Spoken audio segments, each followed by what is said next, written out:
My sister was my everything, or so I thought. But when she faked her death to escape the man she was about to marry, I had no idea what I was walking into.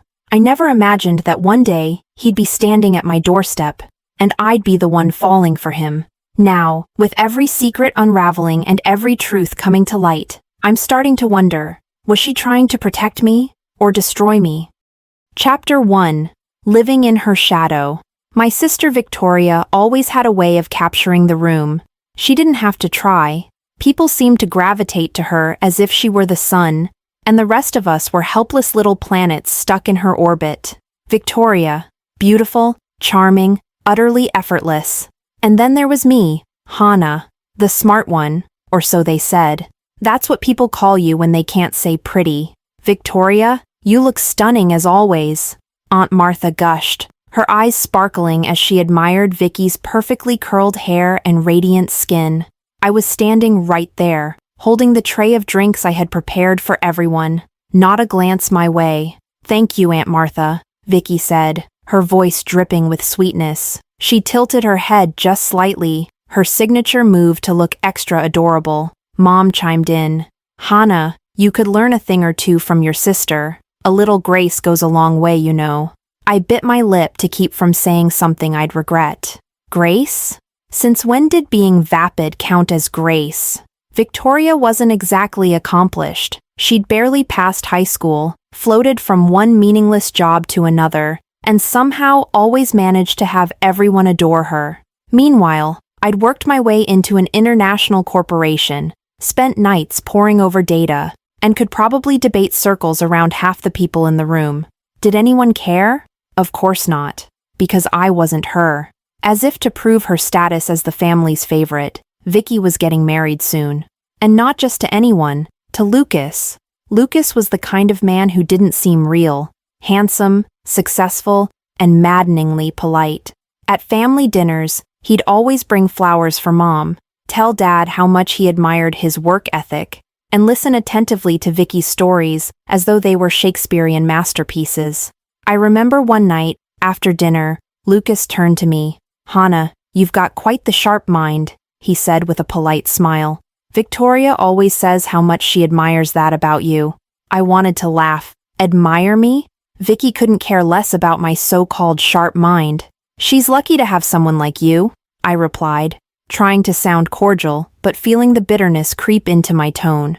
No, he said, glancing at Vicky as she giggled with Dad across the room. I'm the lucky one. My stomach churned. Why did he have to look at her like that? Like she was the answer to every question in his life?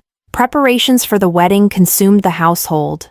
Mom and Dad practically worshipped Vicky, showering her with compliments about how beautiful she would look walking down the aisle. Hana, Mom said one evening, can you help Victoria with her vows? She's so busy, and you're good with words.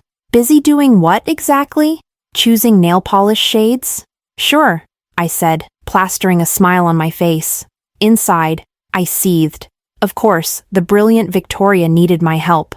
The night before the rehearsal dinner, I found myself alone in my room, staring at the ceiling. It wasn't just jealousy. It was the exhaustion of always being overlooked. No matter how much I achieved, it was never enough.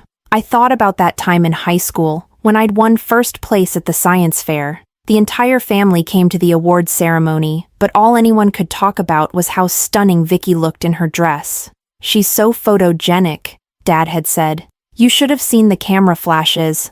That's what mattered. Her face, her charm, her glow, not my trophy. As I lay there, I heard Vicky's laughter echo from downstairs. She was probably showing Lucas her latest outfit, or telling him some story that didn't matter. And he'd laugh too, his deep, perfect laugh, as if she were the funniest, most fascinating person alive. I closed my eyes and let the resentment boil quietly inside me. Tomorrow was her big day, but it felt like my funeral. Living in her shadow wasn't living at all. Chapter 2. A Wedding Turned Funeral. The grand hall was buzzing with anticipation. Rows of white chairs adorned with delicate ribbons lined the aisle, and the air was filled with the soft hum of classical music. Guests chatted excitedly, their voices a harmonious blend of laughter and cheer.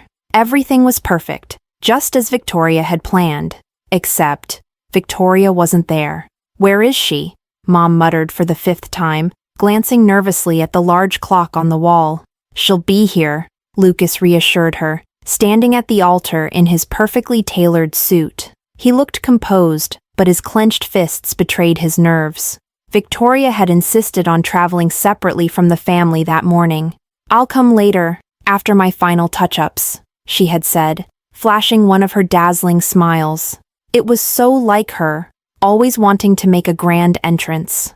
"She probably just wanted to keep us all waiting," I said, half under my breath, trying not to sound bitter. "Victoria never does anything just," Mom snapped, her tone sharp. "Everything she does has a purpose." I rolled my eyes but said nothing. The guests were beginning to fidget in their seats, whispering among themselves. Lucas's best man leaned over and whispered something to him. Lucas nodded and pulled out his phone, stepping away to make a call. 10 minutes turned into 20, then 30. The whispers grew louder, rippling through the hall like a wave. The once joyful atmosphere turned tense. Lucas returned to the altar, his face pale.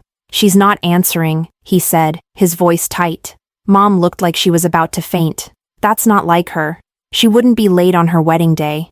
Dad tried to calm her, but even he looked uneasy. I sat quietly, my stomach knotting with an inexplicable dread. Then, it happened. A phone rang in the silence, a sharp, piercing sound that made everyone jump. It was Dad's. He answered it quickly, pressing the phone to his ear. "Yes, this is her father," he said. His face fell almost immediately. "What? No, that can't be. There must be some mistake." The entire room froze. "What is it?" Mom asked, her voice trembling. Dad didn't answer. He lowered the phone, his hands shaking. "Victoria, his voice broke. "There was an accident. She's gone." The room erupted into chaos. Guests gasped, some crying out in shock. Mom collapsed into her chair, wailing uncontrollably. Lucas stood there, stunned, as if he hadn't heard the words. "No," he whispered, shaking his head. "No, that's not possible." He ran out of the hall, pushing past bewildered guests. I sat frozen, the world around me a blur. My sister, gone. The golden girl, the star of every room, snuffed out in an instant. At the hospital, the reality set in. Victoria lay there, motionless. Her perfect wedding dress had been replaced with a white hospital sheet. Lucas collapsed to his knees beside her, his sobs echoing through the sterile room. "Why, Vicky? Why did you leave me?" The days after Victoria's death felt like a dream. A heavy, suffocating dream that I couldn't wake up from. The wedding hall had been transformed into a funeral service almost overnight. The flowers, meant to celebrate love and union, now adorned her casket. Guests whispered condolences instead of congratulations. I watched it all unfold, standing on the periphery, as I always had. People wept openly for her. Mom clung to Dad like she might collapse at any moment. Lucas was the worst. He barely spoke, his once perfect posture now hunched as if the weight of the world pressed down on him. Every now and then, I'd catch him staring blankly at nothing, his lips trembling as though whispering her name. One evening, after the funeral, I found Lucas sitting on the porch of my parents' house. The sun was setting, casting a warm glow over the garden, but he seemed oblivious to it. I hesitated before stepping outside. "Lucas?" He turned, his eyes red and swollen. "Hana," he said softly. His voice was hollow, like it had been drained of life. I sat down next to him, unsure of what to say. "She was my everything," he whispered. "I don't know how to go on without her." The raw pain in his voice startled me. It made me feel small, selfish. But at the same time, I couldn't ignore the strange flicker of satisfaction that stirred inside me. "She loved you so much," I said, though the words felt rehearsed. Lucas let out a bitter laugh. "And I failed her. I should have been there with her. Maybe if I had been..." He trailed off, his hands tightening into fists. "You can't blame yourself," I said, surprised by the steadiness of my voice. He looked at me then, really looked at me, and for a moment, I saw something flicker in his eyes. Recognition? Gratitude? I couldn't tell. But whatever it was, it made my chest tighten. In the weeks that followed, Lucas started seeking me out more often. At first, it was small moments, a quiet conversation in the kitchen, a shared glance across the room, but soon, it became more. "I don't know how to deal with this, Hana," he admitted one night, his voice breaking. I didn't know what to say, so I simply listened. He talked about Victoria, about the plans they had made, the life they were supposed to share. His words were laced with pain, but there was something else too, a quiet desperation, a need for connection. And I started to feel it too. Chapter 3. The Bloom of Forbidden Love. One evening, as the family gathered for dinner, Lucas seemed distant, his gaze unfocused. After the meal, I found him on the porch, staring into the darkness. "You shouldn't be out here alone," I said softly, stepping beside him. He didn't look at me. "It feels quieter out here, less overwhelming." I hesitated, unsure if I should stay or leave him alone, but then he turned to me, his eyes heavy with an emotion I couldn't name. "Thank you, Hana," he said, "for always being here." It was a simple moment, but it was the beginning. Over time, the silences between us grew shorter, replaced by conversations that lingered long into the night. He began to open up, sharing pieces of himself I hadn't known before. "She always talked about you, you know," Lucas said one evening, his voice quiet. I blinked in surprise. "Vicky? About me?" He nodded. "She admired how smart you were, how driven. She said you were going to change the world someday." I let out a bitter laugh. "That doesn't sound like her." "It's true," he insisted, his gaze steady. "She might not have said it often, but she was proud of you." His words settled over me like a soft blanket, comforting yet strange. I wasn't sure if I believed him, but for the first time I felt seen, not as Victoria's sister, but as myself. As the days turned into weeks, something began to shift between us. Lucas was no longer the broken man I had first seen. Slowly, he regained his strength, his charm, his presence, and with each step, he drew closer to me. One evening, we were sitting by the fireplace in his apartment. The air between us felt charged, heavy with unspoken words. "Hana," he said suddenly, his voice breaking the silence. I looked up, startled. "What is it?" "I don't think I've ever thanked you properly," he said, his eyes locked onto mine. "For everything you've done for me, for being here when I needed someone most." "You don't have to thank me," I replied, my voice barely a whisper.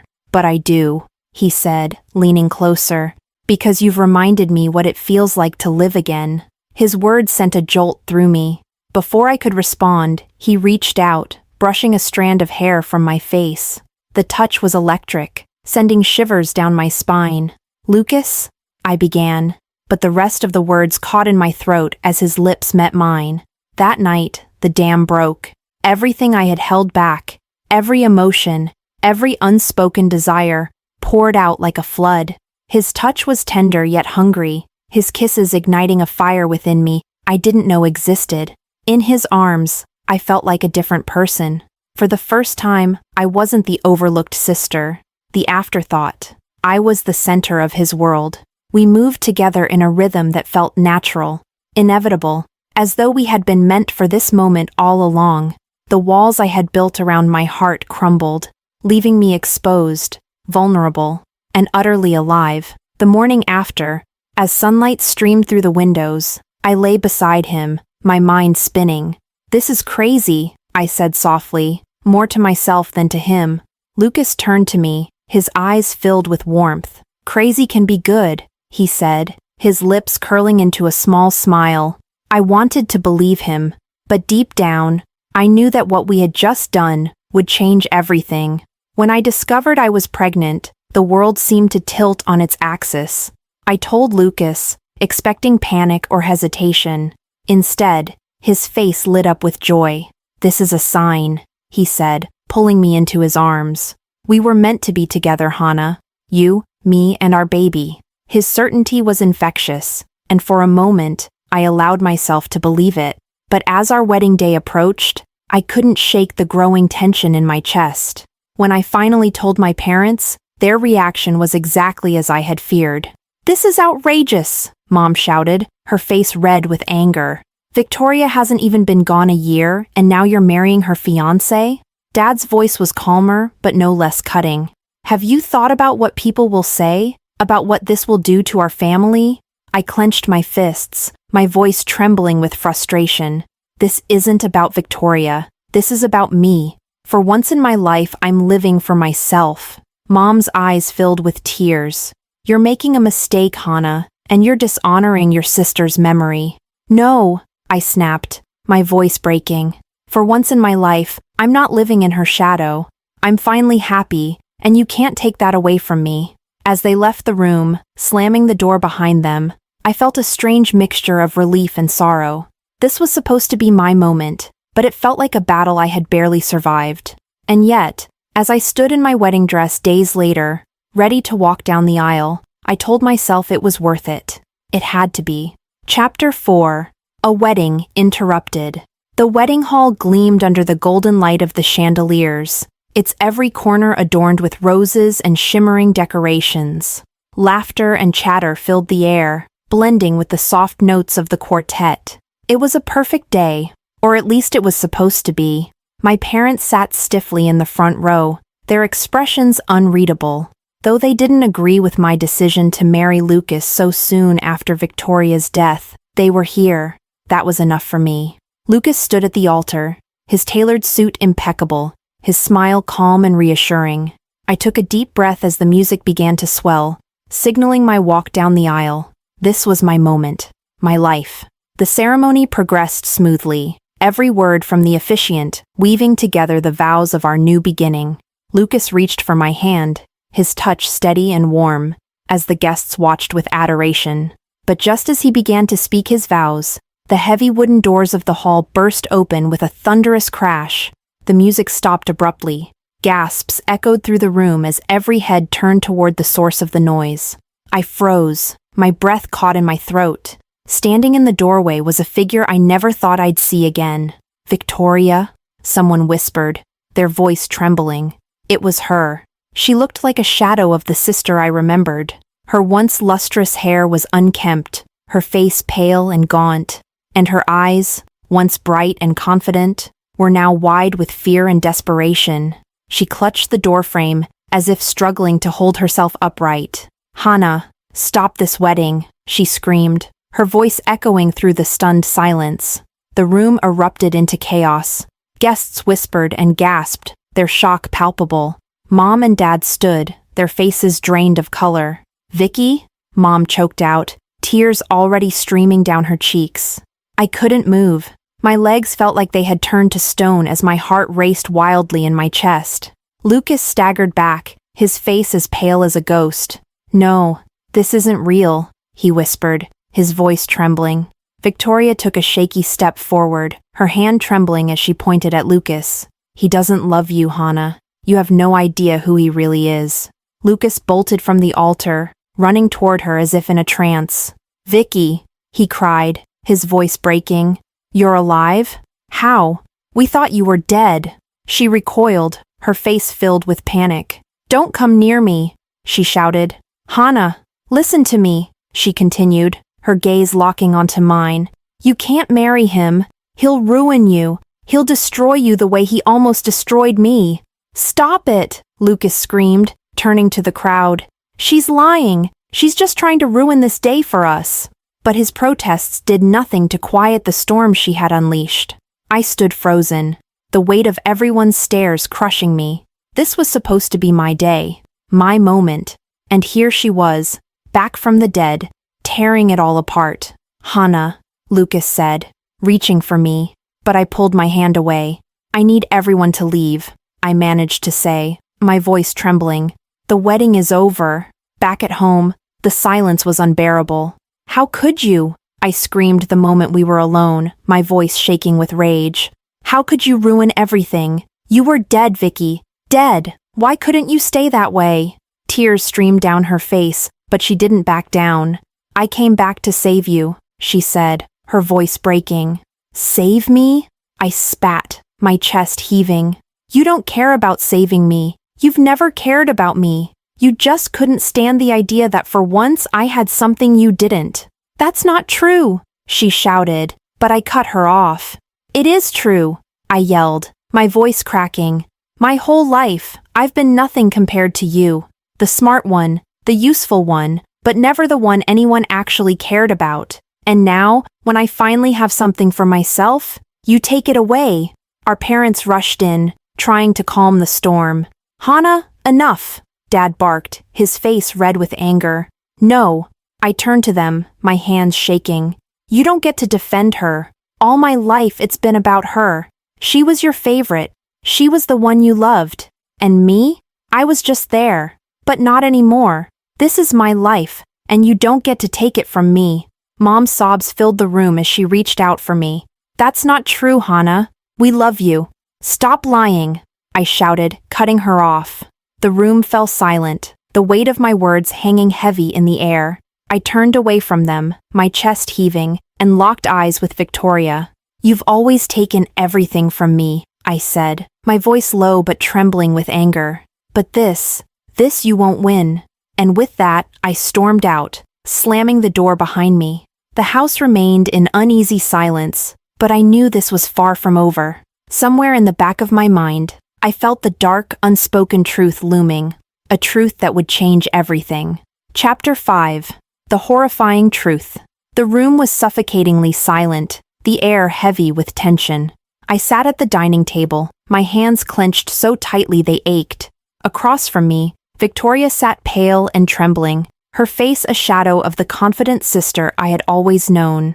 Lucas stood near the doorway, his fists clenched, his eyes darting between us. His usually calm demeanor was cracking, his face flushed with a mix of anger and disbelief. "Hana," Victoria began, her voice trembling. "You need to know the truth about Lucas. You don't know who he really is." I shook my head, my stomach knotting. "Don't do this, Vicky," I said, my voice strained. "Not now." "I have to," she insisted, her hands shaking as she gripped the edge of the table. "You think you love him, but you don't know the things he's done, the things he did to me." Victoria took a deep breath, her voice breaking as she began. "When I told Lucas I didn't want to marry him," she said, her words slow and deliberate, "he lost it. He wouldn't let me leave. He threatened me." "Threatened you?" I asked, my voice laced with disbelief. She nodded, tears filling her eyes. "He said he'd ruin me. He had photos, videos, things I never wanted anyone to see. He said if I left, he'd release them. He controlled every part of my life, Hana. My phone, my emails, even my friends. He isolated me, made sure I couldn't tell anyone." "Stop lying," Lucas barked, his voice sharp and loud. Victoria flinched but continued. "One night I tried to leave. I packed a bag, waited until he was asleep, but he caught me. He locked me in his bedroom for 2 days. I had no way out, no one to help me." Her voice cracked, and she buried her face in her hands. "I had no choice, Hana. I had to make him believe I was gone for good. Faking my death was the only way I could escape him." I sat frozen, her words swirling in my head like a storm. "That doesn't make sense," I whispered, shaking my head. Lucas wouldn't do that. He loves me." Victoria looked at me, her eyes pleading. "That's what I thought too at first. But he doesn't love, Hana. He controls. He manipulates. He makes you believe you're the only thing in his world, but it's all a lie." "That's enough!" Lucas shouted, his voice booming through the room. He took a step toward Victoria, his face twisted in anger. "You're insane. You've always been unstable, and now you're trying to drag Hana into your delusions." "Delusions?" Victoria snapped, her voice rising. "You're the one who destroyed my life. You think I wanted this? To lose everything? To hide for months because I was afraid of you?" I looked at Lucas, searching his face for some sign, some indication that he was telling the truth. But his eyes avoided mine. "Hana," he said, his voice softening as he turned to me. "You know me. You know how much I love you. This is just her way of getting back at me. She's always been jealous, always looking for a way to turn people against me." I wanted to believe him. God, I wanted to believe him. But something about the way he said it, too practiced, too smooth, made my stomach churn.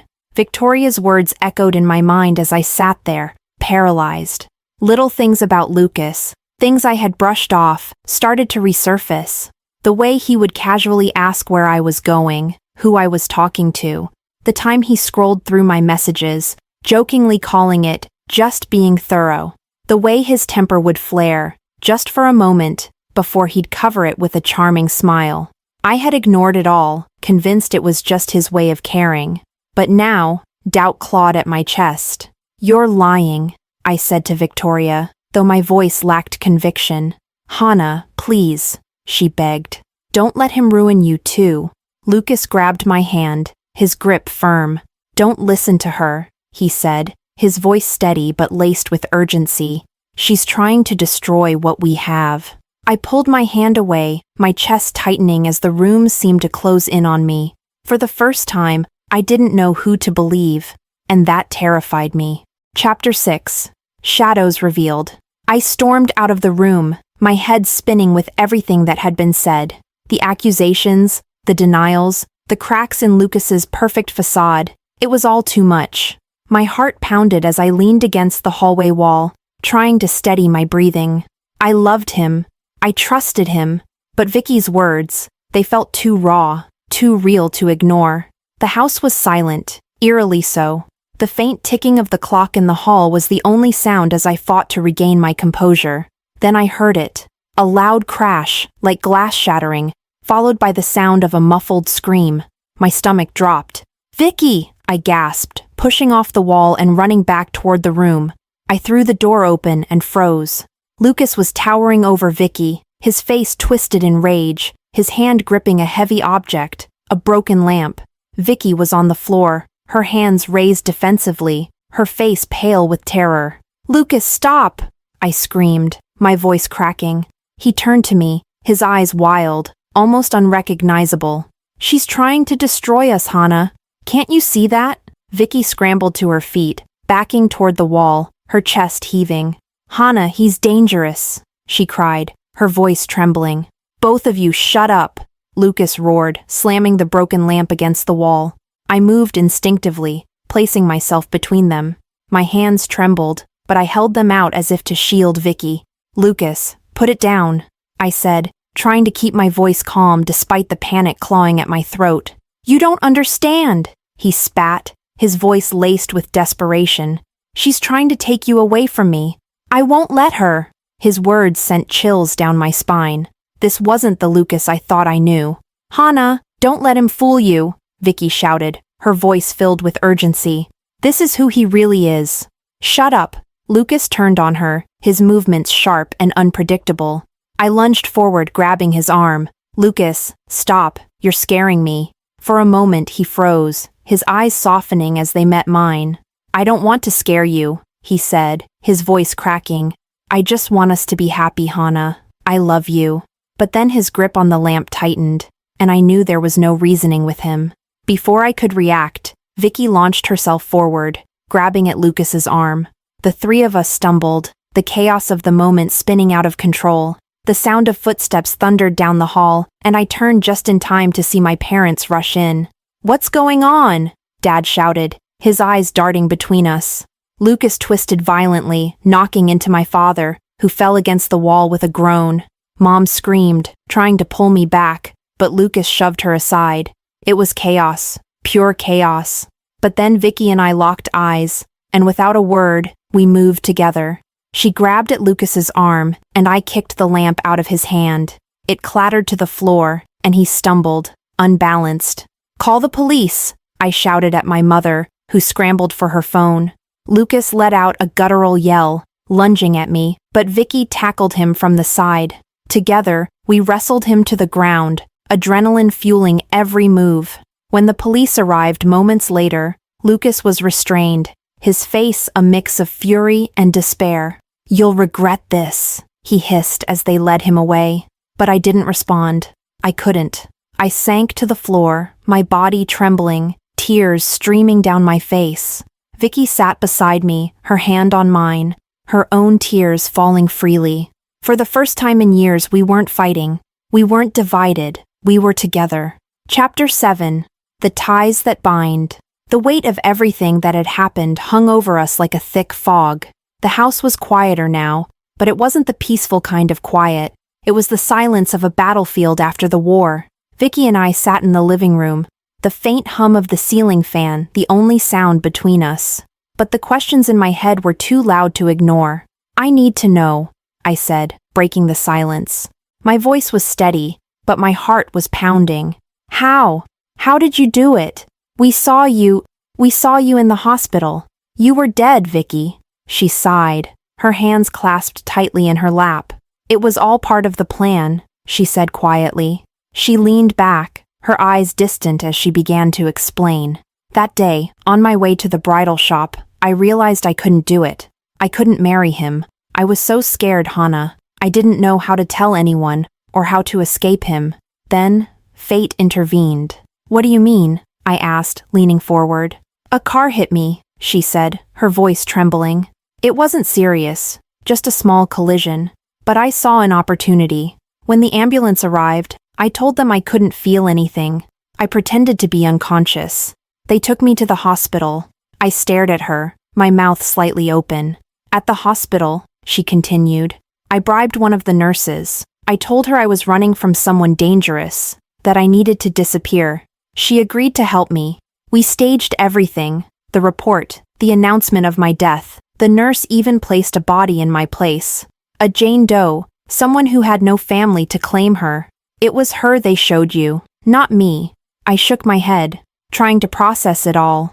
"But at the funeral, I knew you'd want to see me one last time," she interrupted, her voice heavy with regret. "That's why the body was wrapped so carefully. The injuries from the accident were severe enough to justify it. I made sure no one would question it." Her voice broke slightly as she added, "I hated lying to you, to Mom and Dad, but it was the only way to get out." I sat back, stunned. "You faked your death," I whispered. She nodded. "I had to. Lucas was relentless, Hana. He would have come after me. He had photos, videos, things he could have used to ruin me. I couldn't fight him anymore. Disappearing was the only way." My mind reeled as I tried to process it. "And Mom and Dad? When did they know?" She hesitated, then said, "I didn't tell them at first. I went abroad, living quietly, trying to rebuild my life. But I couldn't let them grieve forever. After a few months, I sent them a letter, explaining everything. They were furious at first, but they understood why I did it. They promised to keep it a secret." I stood up, pacing the room. "So they knew? They knew, and they didn't tell me?" "They didn't know how to," Vicky said gently. "When you announced your wedding so quickly, they panicked. They had no idea you were with Lucas. They thought you were marrying someone else. When they found out it was him, they contacted me immediately. I knew I had to come back." Her voice trembled as she added, "I couldn't let him ruin you too." Tears filled my eyes as I turned to face her. "You should have told me sooner, Vicky. I needed to know. I could have helped." She shook her head. "You wouldn't have believed me. You didn't even believe me when I showed up at your wedding." Her words stung because they were true. "I'm sorry," I whispered, my voice breaking. "For everything, for not believing you, for hating you." Vicky stood and walked over to me, wrapping her arms around me. "I'm sorry too," she said softly, "for all the times I wasn't the sister you needed me to be." That night, the weight that had hung between us for years finally began to lift. I realized that jealousy, pride, and resentment had blinded me to the truth. Vicky wasn't my rival. She was my sister, and she had done everything she could to protect me. We sat together for hours, talking, healing, and finally understanding each other. For the first time in years, we were truly family again.